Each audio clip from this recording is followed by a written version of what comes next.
Team, not product owner. I don't get to say, so Joe, you're working on that thing, you should have it done in 4 hours. I don't ever get to say that, ever.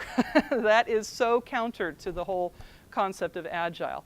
And sometimes what that means is, people are going to say, well, this is going to take me a long time. It's like, okay, we either make it simpler or it's going to take you a long time. Yeah, Alan.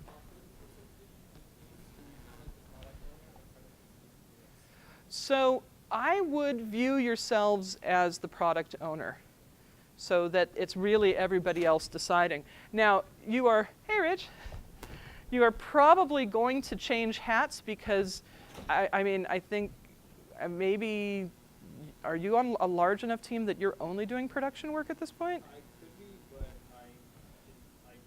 we had a discussion where we were like, oh, no, okay. I could be. So in general, and that's what I recommend, is do some individual contributor work, at which point you switch back into the I'm a team member, I'm guessing it'll be this much work. I do think, though, having that stepping back a step and letting the team figure out how long something is going to take is the healthier approach for a good team. Okay. So this deck doesn't cover, so Dan McAuliffe spent a while telling me about what Z2 was using, which I like much better. I'm actually going to talk about story points, but I'm going to recommend something different for student teams, which is t-shirt sizes. Instead of trying to go, it's a 1, it's a 2, it's a 3, it's a 5, go, it's small, medium, large. It's extra small. It's extra large. The idea is just to get a sense of the size of the story. So who's working on something that would be a small feature? Yeah, Alan? Okay. And Drew, what's a small one for you? Putting extra input into gameplay. Great. Okay. Who's doing something that's extra large? Yeah.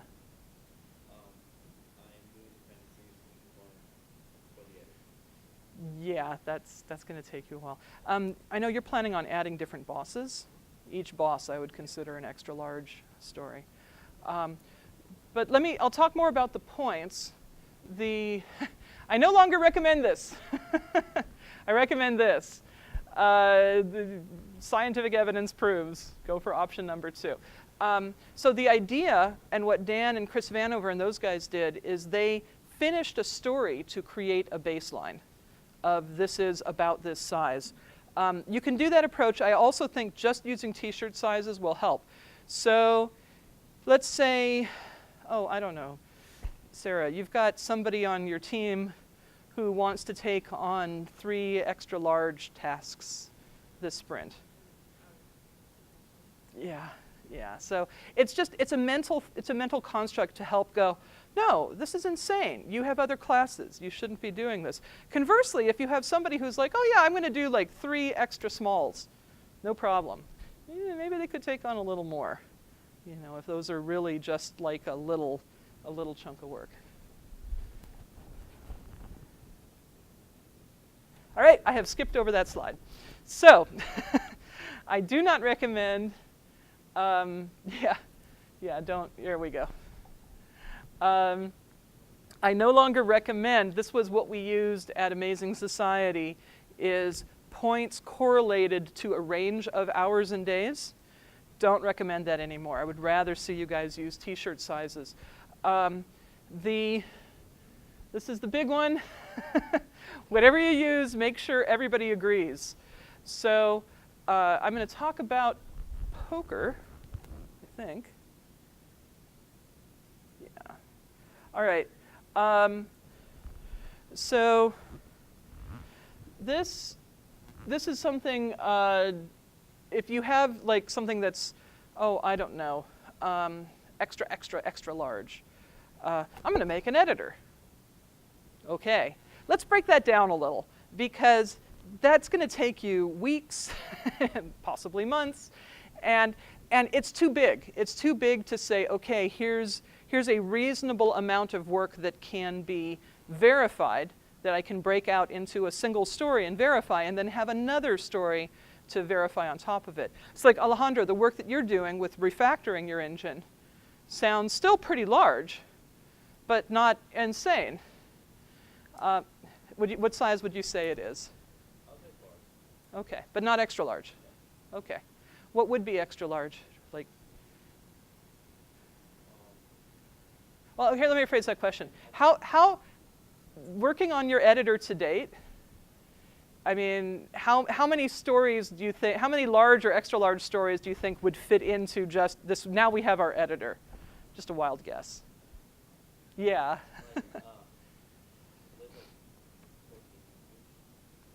Yeah, yeah. So that's untestable. It's completely untestable, it's unverifiable. It's not the way you want to do it. And this is, yeah, this is the other thing, the unknown unknowns. So first, yeah, if you're estimating something that's huge, oh yeah, that's going to take me 2 months. You're absolutely going to be wrong. You know, it's just a very high risk of being wrong in that. But there's also this huge risk of getting partway through and figuring out, oh, here's this other amount of work that we didn't know existed. If you do a small, verifiable chunk at a time, you break it down that way, you'll avoid that. I think I talked to you guys, I did an Agile training session at Microsoft, and it was a team that did 6-week sprints. And I basically said, you probably don't have to change anything else, but 6 weeks is so long that your requirements are changing in the middle of your sprint. So try 2 weeks, and I bet that will solve a lot of the problems. Because that's what was happening, is they would get partway through and then not have anything, not have completed the work because the work would have changed. It also, a 6-week sprint means it's hugely painful if you break the sprint. Whereas with 2 weeks, it's like, okay, we were completely wrong.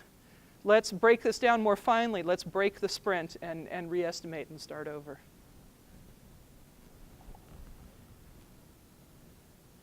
So I love this approach. And you can do this with the t-shirt sizes, and I think it will work just fine. The idea here is, actually, maybe I'm not sure if I have the India team. Okay. So there may be a later slide where I talked about this. I taught Agile to a team in India. This was when Rich Rowan and I were working together most recently. And they were a bright, sharp, talented team, but they were tremendously hierarchical.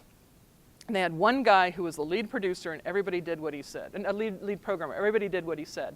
And I'm like, and now we're going to do planning poker. And they were literally like, I would have them like pick a card, and they were all like trying to see what his card was because they didn't want to say anything different than him. And it was actually really hard for them to do this. But I do recommend it. It's a good exercise. It helps get the team in alignment, because that guy who's saying, oh, I'm going to do 3 extra small stories, you slacker, you. In reality, when everybody reviews those stories and votes on them, no, actually, he's got an extra small, and then he's got a large, and then he's got another large. This is a reasonable amount of work. So no, this person is not, undercommitting. And likewise, the person who's like, oh yeah, I can handle it. When everybody flips over their card and every story assigned to him is an extra large, that's a learning moment. That's a good thing. So, yes, please.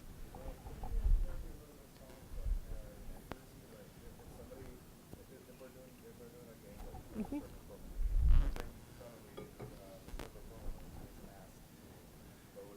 Oh yeah. Like maybe the person doesn't know that much about graphics. All right, right shaders for the program. I've heard that those are just nodes. That's easy. So I had this on this team that I was on, and all of us were just like, sounds good when it came to voting on the server stories. And the server guy would occasionally, he would vote as well and say, yeah, that sounds like about this much work to me. The idea is, let me see if so the idea is we don't care if everybody votes you know, medium, medium, medium, medium. Awesome, move on to the next one. But what's interesting is the outliers. So you three vote medium. Drew votes extra large. Now, yeah. So why did you do that? I'm willing to bet you see something in this story that is much more complicated than the rest of you guys see. That is something we need to discuss. So it may turn out that after discussion, no, you're just wrong, it's medium. But it could also be, no, you guys are all wrong, and it's large, or it's extra large. Yeah, Alejandra. Also, like, I've heard that it's backwards, like if everyone goes like large, someone does like small. Yeah. And you ask them like why? Oh yeah, because I did it already, I had the code for it. I made a function for like this little part, and if you do this, it'll be easy. Like, yeah. You know how to do it, go. So that happens. We also had moments where, because I would do that thing of meeting with the team individually, and the stories would be on the server so people could look them up, every so often we'd get into, because our server programmer, Elver, was just this coding machine, we'd get in, it's like, okay, how long is this one going to take? He'd say it's already done. We're like, okay, next. How long is this one going to take? So that can happen too. But yeah, what's interesting is the disagreement, and why there's the disagreement. So I don't think we made this mistake, but one mistake we could have made, we had something insanely complicated on the last project that we wanted to do, which is this cover flow animation thing, where, you know, it's a scrolling list, but it gets bigger as it's the current item, and then it gets small again. And we estimated that, you know, all of us were like, oh, that doesn't sound like it's too horribly hard. Then the guy who was going to do it says, no, you don't understand. This is going to take me 2 full-time weeks to get this done. This is the equivalent of an extra large, so, or larger. So sometimes you will, you know, you will have that one person, and generally you weight it in the direction of the person who's doing the work. So if, you know, like Drew with the extra large, if you're actually the one doing the work, it's not like you get a bigger vote or something, but your opinion matters a lot. And what I had on the previous slide that I went over quickly, without talking about, the product owner doesn't vote. So this is actually, oh yeah. This is actually, it's a very big deal. This is about the team, not the person assigning the goals. Yeah. So I have like a tiny team, and if we did this without me in it, it would be 20 people. Yeah. So It's the discussion that matters more than anything else. Hang on, we're stopping for a second. Are you doing okay? Okay. Car keys, yes. Oh, shoot, they're upstairs. I'm sorry, sweetie, I forgot. Yeah, so go upstairs. And it's in the flap of the outer flap of my satchel. And it's the Spider-Man keys. okay. Okay, sorry. Yeah. With the project we're not voting, that's the kind of thing that we would not take part in as DigiPen students, because we're also people who are also doing the work. Yeah. Not just the product. So use your best judgment on that. On a studio team, absolutely, I would not vote. I'm just like, it's up to you guys. But then, yeah, sometimes it gets weird, because I also, on the Marvel game, I was doing individual contributor tasks as well as being a product owner. On those ones, yeah, I voted. Yeah, Devin. Yeah, and this is why, yeah, it's so that people don't feel pressured into, like, let's say you guys all vote medium, you vote extra large, I vote, I'm the producer and the product owner, I vote extra small. Can you see where the problem's going to arise there? Yeah, that's why I don't get to vote. But because it is the team committing to the work, it's the team estimating the work.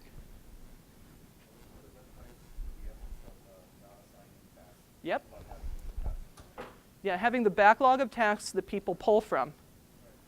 So I talked about planning poker. This is a sample deck of cards that you would use. And again, you know, the idea is everybody would pick a card and put it face down, and then you flip the card. Yeah. Where's your break card? The what? The Oh, this deck doesn't have it, which is very sad. But yes, there are decks that come with either a coffee mug card or a slice of pie, which I think there's a joke in there as well. But yeah, it's a piece of cake or something like that. Yeah. So yeah, some decks do have the "I want to be done with this. I vote that we stop" card. The what? Yeah, they would have Yeah. So there are.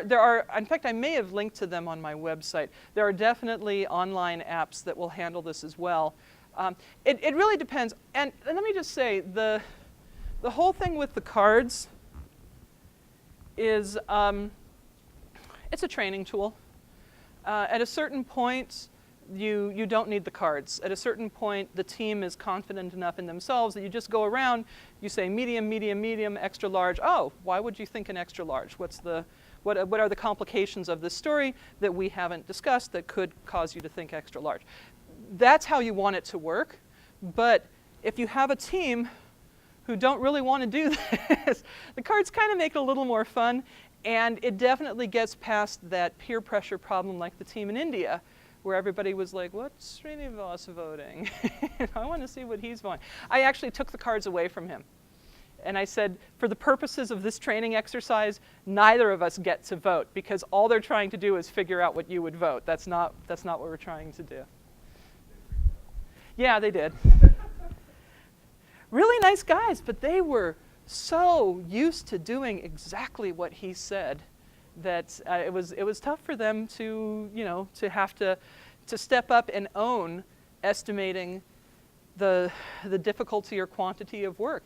It's kind of, I mean, you all are not really in that state because you're working on these small teams where you've got a lot of cross communication and stuff. But you get these larger professional teams, and people are genuinely scared to say, "But I think this work is an extra large," at which point the cards help. The cards do help. So, yeah,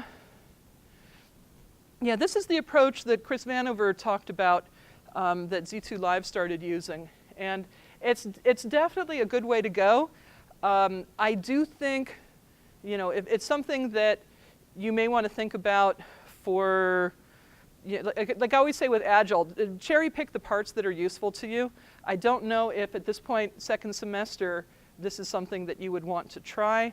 But I do recommend just starting with the t-shirt sizes as part of the sprint planning, just to have a sense of that. And let me say, there was a darling programmer that I worked with that was always off by exactly the same amount.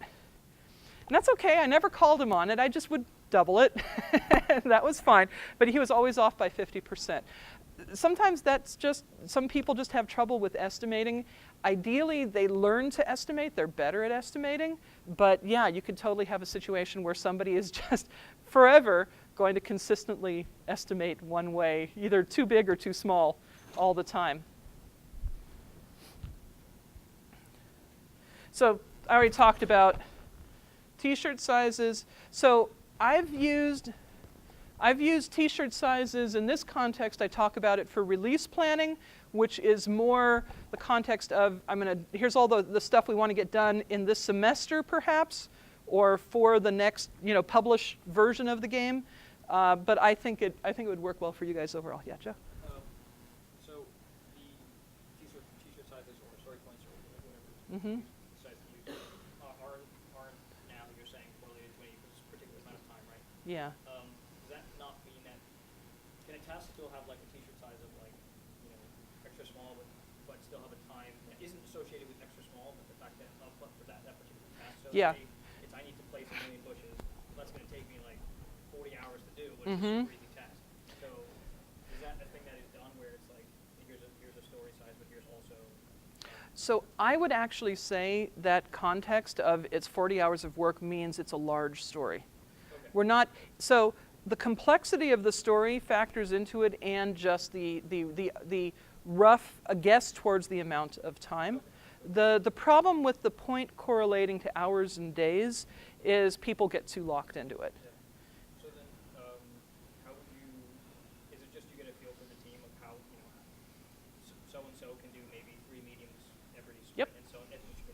You just get a but feel not for it. over scope. Okay. Yeah, yeah. And ideally, over time, the team starts to be like, oh no, I understand, that's really a medium task. They start to pull together in terms of agreeing on what those t-shirt sizes are equal to. Oh God, yeah, that guy. You heading out? It is parked, so just when you come in from to the where the traffic light is, it's just on the left side. So okay, all right, bye. So yeah, this is. If you spend 8 hours per sprint, and I'm talking a professional team, a studio team, but if you guys as student teams are spending more than 1 to 2 hours in your sprint planning sessions, yes, you are doing it wrong. Come talk to me. The main thing the producer is just keeps it moving. All right, that story is done. Next story. Okay, let's read through it. What are we missing? Anybody add any assumptions? Anybody add any dependencies? Okay, are we ready to vote on it? All right, t-shirt sizes, and it's a medium. Okay, any disagreements? No? Okay, no, you want to explain? No, it's really an extra large. Okay, let's go back. Let's revise the story because, yes, it is an extra large. Let's add those complications in. Okay, we revote. Everybody agrees it's an extra large. Next. You make it snappy. I don't know what happened with that team. I do know what happened with that producer. He got fired. But I don't know what happened with that team. I don't know what he was doing. But a friend of mine who was on that team was like, it got to the point where we were like wadding up paper and throwing paper balls at each other because we were all going stir crazy. I personally guess what's happening is he hadn't worked on the stories beforehand and he was writing them in the planning meeting with his team. This is my guess. I don't know for sure. But I'm willing to bet that's what happened. You will note the process that I recommend is write the stories beforehand with the person who's going to be doing the work reviewing them, then bring your finished stories to the sprint planning where they then get dissected and rewritten, and that's all good. Don't ever write them in the planning session, ever. Yeah? So if you're not sure who's gonna do it, like, if you want like a Pick somebody. I mean, Just, yeah, yeah. somebody from the team would be like, okay, someone from the Somebody from the team who could be the person doing the work. Yeah, because you could be, this is a story that could go in the backlog and somebody will just grab it as they finish work. So you don't know necessarily who's going to be doing it. someone like you think is knowledgeable in the field. And the field and can help you. What you're looking for in that initial review is just, am I missing anything obvious? You know, it's a tutorial. Oh, that means I need levels. Yeah, I should put levels in. You're looking for that kind of a thing. And yeah, it's going to vary by team. The most recent teams I was on, it was pretty clear who was going to be doing the work. So I was able to just sit with that one person. And honestly, I got very fast at that. I would spend 15 to 20 minutes with each person, and we would review the stories for 2 weeks worth of work. And then, you know, sometime later, we would have the whole sprint planning meeting, which would never exceed 2 hours. Usually was between an hour to an hour and a half. And that was for a team of, 14, 15 people. So you can get snappy with this, and your team will appreciate it immensely if you do.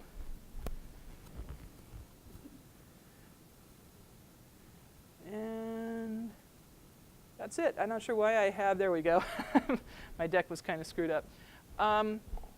So yeah, just to summarize, it's going to be different for every team. Don't assume any one of these processes just will work for your team without modification. Don't try to implement all of this stuff all at once, because your team won't like you. And you will get better at it by doing it. So even if your team is like, yeah, writing requirements and all that sounds okay, but we don't really want to do it, you may want to do it just for the practice, just to get better at it. And as Ben always says, ask for help. I am happy to talk about this. This week is kind of crazy with jury duty, but I'll be scheduling appointments again starting on Monday. So any other questions? Yeah. I was just wondering, like, how do you usually, like, where do you write stories when you practice them? So Trello, Jira, or Rally are the systems that I've used most recently.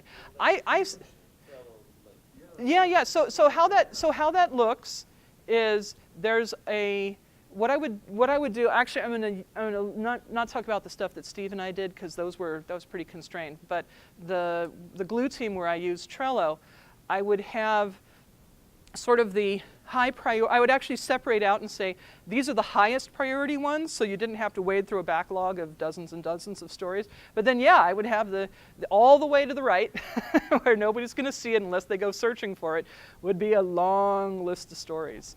And sometimes, I mean, I would just write like, here's the title, here's the title, here's the title, and then I would come back and work on them later. Just the idea is not to lose anything, to make sure you don't overlook something because you don't have a story for it. So, yeah. Obviously, I got network stories, so I was thinking of starting Mm-hmm. somewhere where my teams can access it. But I think I'm gonna start doing stories like that. I send that like whenever I do one, like Write a couple. Yeah. Send me an email. I can tell you.